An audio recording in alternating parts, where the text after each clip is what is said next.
In this video, we're going to discuss empirical formula. Thanks to modern technologies, it's pretty easy to find molecular formula these days. We think of molecular formula, this is the standard full formula for a molecule. So NaOH or H2SO4, or maybe ethanol. We can draw a structural formula with carbon with 3 hydrogens, a carbon double bond oxygen, and the carbon has a hydrogen. Or maybe we're thinking butanol with a 4-hydroxy. So if you take organic one day, you'll have to learn to draw these. There's a carbon here with hydrogens. There's a carbon here with hydrogens. There's another carbon here with hydrogens, and the last one's an oxygen with a hydrogen. Well, if we look at our formulas here, I have 1 sodium, I have 1 oxygen, I have 1 hydrogen. And H2SO4, 2 hydrogens, 1 sulfur, 4 oxygens. If I look at our structural formulas here, there's 2 carbons, right? There's 4 hydrogens, there's 1 oxygen. So this would be a C2H4O. If we look at the one over here, well, 4 carbons there.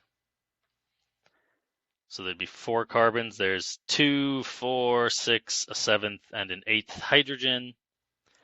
And there's 2 oxygen atoms. Modern techniques actually let us figure out how many of which atoms are together in a molecule. And for many ionic compounds, there's not really much trouble with that. It tends to be pretty straightforward. Ionic formula, remember, are written as the lowest whole number ratio of your ions. However, for molecules that are more organic, things with lots of carbons linked together, we run into a problem because this formula is just doubled to make the other formula, which means if we were to do things like mass percent, well, I could find the mass percent of, say, carbon in both of these. Our first one here with ethanol has a molecular mass of 44.05, while our butanol with the 4-hydroxy is 88.10 grams per mole. We just add it up from number of atoms, 2 carbons, 4 hydrogens, 1 oxygen, 4 carbons, 8 hydrogens, 2 oxygen. Well, double the formula, double the molecular mass. If we try to find the percent carbon in each of these, well, 2 carbons, 2 times 12.01, so 24.02 divided by 44.05. And our second molecule got 4 carbons, so 4 times 12.01, or 48.04 divided by 88.10. What we'll find is that's 0.545 or 54.5% for both of them. If you were to find the mass percent of an unknown, and it was one of these two, you wouldn't be able to tell which it was. Mass percent just tells us what fraction of the total something weighs.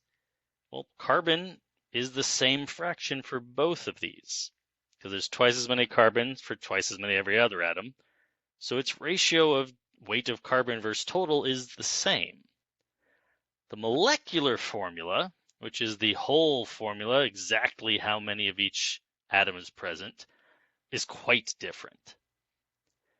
The problem is when we do experiments that just obtain the mass of each element, well, that lets us find mass percent. That doesn't tell us which of these two possibilities it actually is.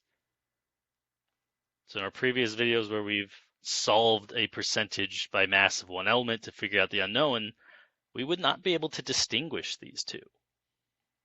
And in fact, that's what always happens whenever you calculate out the mass of an element from an unknown to find the ratio of them. Mass percent is useful, but it really doesn't tell us how many of an atom are in a formula. Before we can figure out the total numbers of atoms in formulas for the structural formulas, we need to talk about empirical formula, which is the lowest whole number ratio of atoms. Makes it look a lot like the ionic formulas. What's the lowest whole numbers we need to put together our different ions with their charges? when we go to our organic molecules, what's the lowest whole numbers of each atom we need to get the ratio of how many carbons to how many hydrogens to how many oxygens, or whatever other elements are in the formula. Empirical formula is a method to take these mass percents and find the ratio of the atoms. Now again, later we'll figure out how to find the actual molecular formula, how many are actually in each molecule. But we can find the ratio of how many. And this is what empirical formulas will give us. So let's do an example. Let's say we have an unknown, and it contains some silver, some sulfur, and some oxygen. We take a sample and we experiment with it. And what we find is that our sample contains 10.38 grams of silver. It contains 1.55 grams of sulfur, and it contains 3.075 grams of oxygen. Now, if we knew the original mass, we could find some percentages.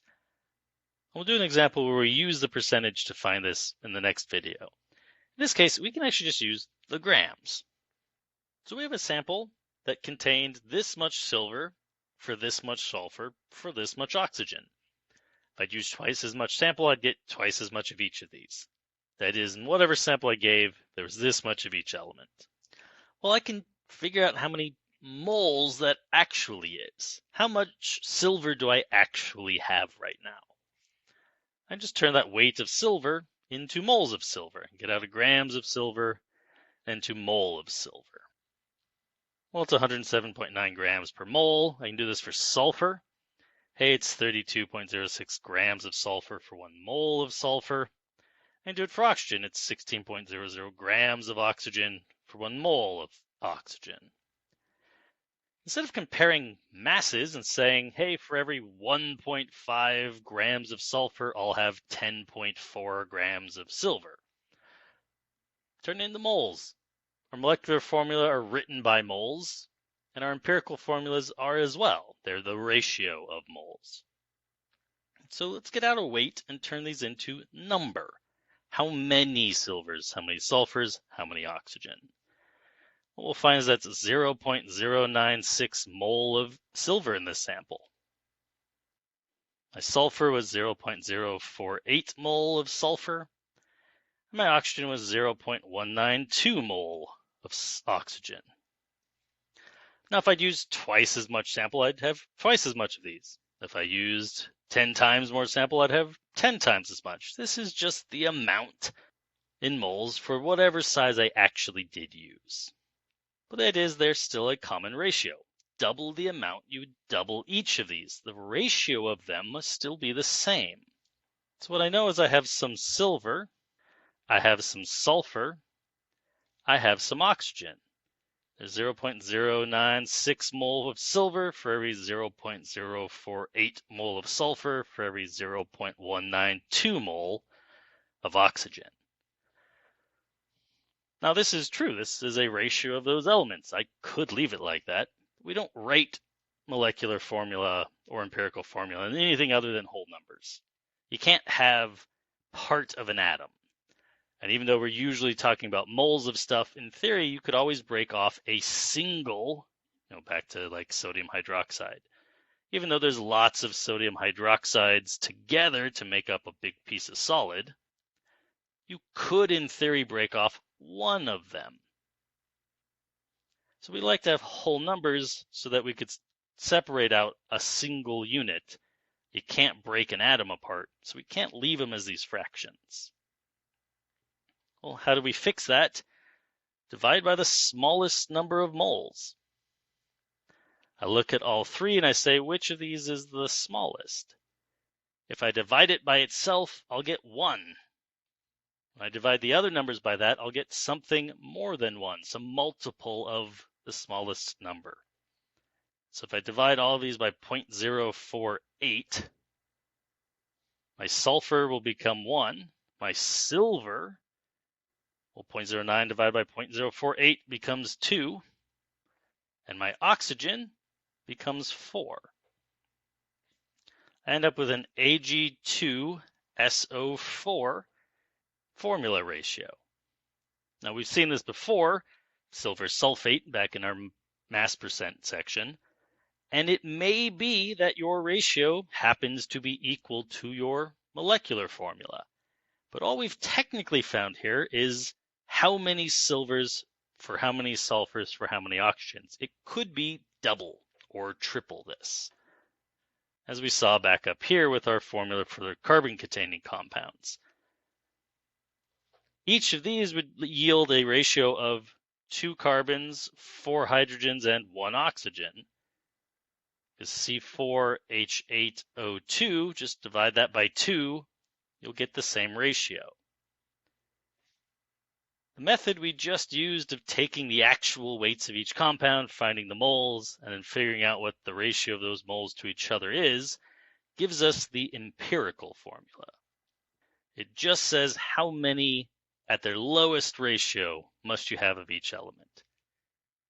In subsequent videos, we'll explore how we convert this then into molecular formula eventually, but this is the basic idea of finding an empirical formula and what it represents. It is the lowest ratio of those elements in your molecule.